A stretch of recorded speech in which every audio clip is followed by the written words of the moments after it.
Bonjour à tous et bienvenue à Bruxelles pour cette semaine européenne de l'hydrogène, un rendez-vous qui monte en puissance et qui permet de réunir toute la filière. Comme l'explique l'ancienne présidente de Hydrogène Europe, c'est déjà un événement incontournable.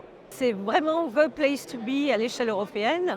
C'est avant tout un partenariat, c'est l'expression du partenariat public-privé.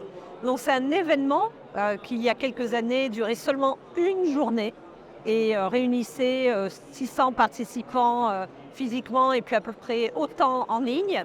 Et il y a 2 ans, la Commission européenne a décidé de passer à l'échelle avec les membres du partenariat public-privé, donc Hydrogène Europe Industrie, Hydrogène Europe Recherche, pour faire de cette semaine un lieu de rencontre entre industriels, chercheurs, institutionnels, gouvernements, investisseurs. En raison de son programme et de son intensité, on pourrait même qualifier cet événement de Fashion Week de l'hydrogène. Oui, j'aime bien l'idée. Alors, une Fashion Week où on essaye de faire en sorte que les produits, à un moment donné, seront peut-être un peu plus abordables que dans la Fashion Week.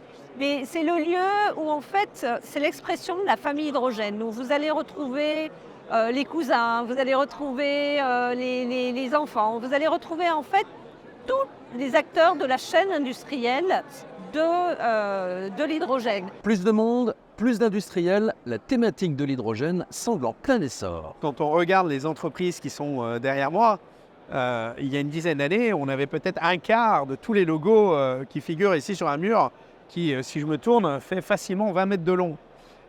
Ça montre la densité du tissu de l'économie de l'hydrogène européen. Et d'ailleurs, je suis impatient d'aller voir, parce que l'année dernière, on n'avait qu'un seul pavillon ici de l'Expo de Bruxelles, qui accueillait des participants de notre écosystème. Je pense qu'il y en a un deuxième.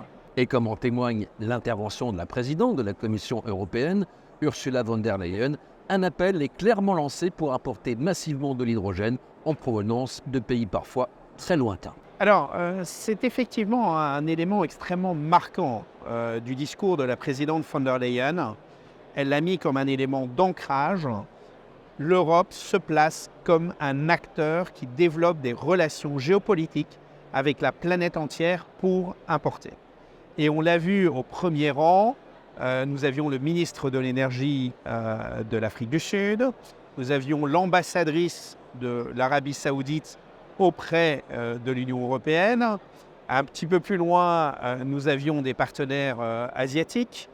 Et même si des ministres qui nous sont plus proches, comme le ministre du pétrole de la Norvège, a clôturé cette première journée, on voyait bien à travers le parterre de l'assistance que nous étions dans une dimension globale. Et elle a d'ailleurs aussi souligné le fait que dans les jours qui viennent, elle va signer un accord avec le président Lula, et il y avait le gouverneur de l'État de Piau qui était au premier rang, pour stimuler un projet qui consistera à faire 10 gigawatts dans le nord du Brésil de production d'hydrogène pour un point d'atterrissage en Croatie pour venir nourrir l'est de l'Europe, ce qui vient en complément de tous les autres projets qu'on a vus sur la côte ouest. C'est vraiment un élément clé que de voir ça. Cette semaine européenne de l'hydrogène, c'est aussi le monde entier qui converge vers Bruxelles, ce que nous confirme cet expert en géopolitique de l'hydrogène.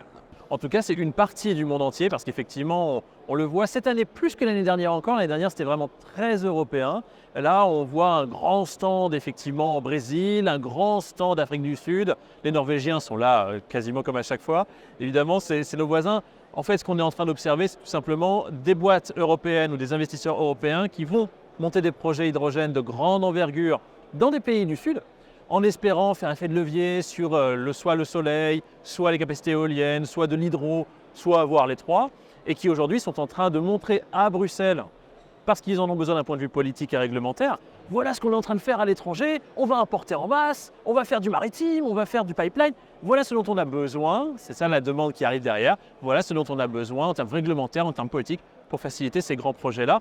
Et ce qui est particulièrement frappant pour moi, que je ne voyais pas les années précédentes, c'est vraiment comment à chaque fois ces projets internationaux dans le Grand Sud, portés par les acteurs européens ou sur les stands des pays, sont en train de à chaque fois mettre tel projet représente tant de pourcents de la cible européenne, soit de production, soit d'importation d'hydrogène à l'horizon 2030. C'est clairement un élément de langage que je ne voyais pas les années précédentes et qui là est nouveau et très marquant.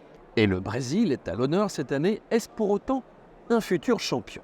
Le Brésil, un futur champion, on n'en sait rien. La réalité, c'est qu'on n'en sait rien. C'est-à-dire que je pourrais vous dire aujourd'hui que les acteurs européens qui portent les 3 grands projets d'hydrogène vert aujourd'hui au Brésil, au-delà du 1 million de tonnes importées, pas forcément 1 million de tonnes d'hydrogène, mais au moins 1 million de tonnes d'ammoniac importées par an, ce sont des acteurs ici à Bruxelles qui pèsent. Et parce que ces acteurs ici à Bruxelles pèsent, quand ils montent aujourd'hui un projet au Brésil ou dans d'autres États, de fait, à Bruxelles, chez les politiciens ou à la Commission, on est réceptif.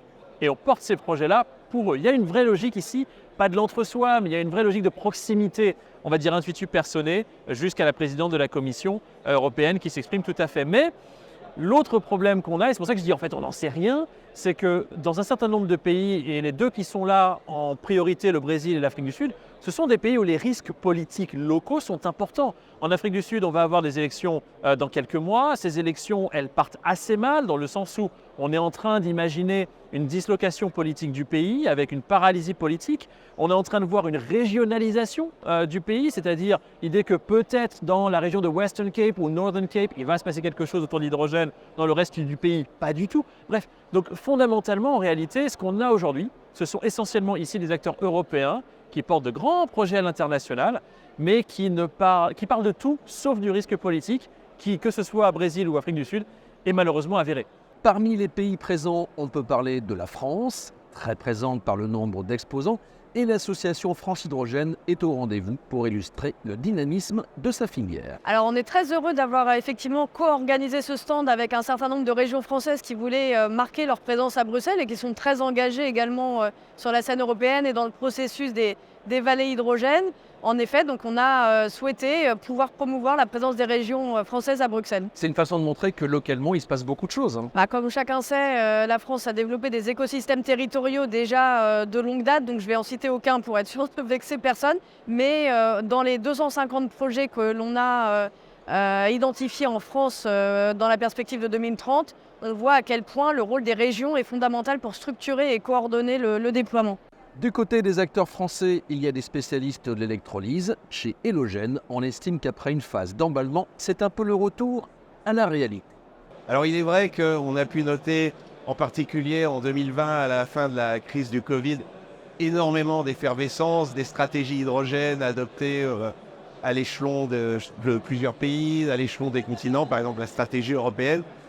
Beaucoup d'engouement de la part des investisseurs. Effectivement, peut-être qu'à l'époque, on parlait uniquement de projets du gigawatt, de centaines de mégawatts.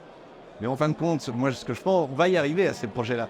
Mais ce qui est important, c'est de travailler le fond et de se concentrer d'abord sur des affaires effectivement de taille plus raisonnable pour y aller pas à pas et permettre à l'ensemble de la filière de gagner en confiance et en expérience. On va s'intéresser à la mobilité qui est très présente au sein de cette expo. Derrière moi, vous le voyez, ce camion de Mercedes qui est un prototype qui fonctionne à l'hydrogène liquide. Il a même battu un record il y a quelques mois d'autonomie. Il a parcouru 1047 km d'une seule traite et en tractant une cargaison de 40 tonnes. Du côté de l'automobile, BMW est au rendez-vous avec son iX5 à hydrogène, un SUV testé dans plusieurs régions du monde. Et juste en face, on retrouve Toyota, le régional de l'étape. Le japonais expose la Mirai, mais aussi, et c'est une surprise, un pick-up à hydrogène. Ce Hilux a été développé dans le cadre d'un projet en Angleterre. Chez les Français, Renault est présent avec Ivia pour présenter son utilitaire à l'hydrogène. Et on note également la présence de l'Automobile Club de l'Ouest avec le tout premier prototype de Mission H24. C'est aussi en piste qu'on prépare la mobilité hydrogène.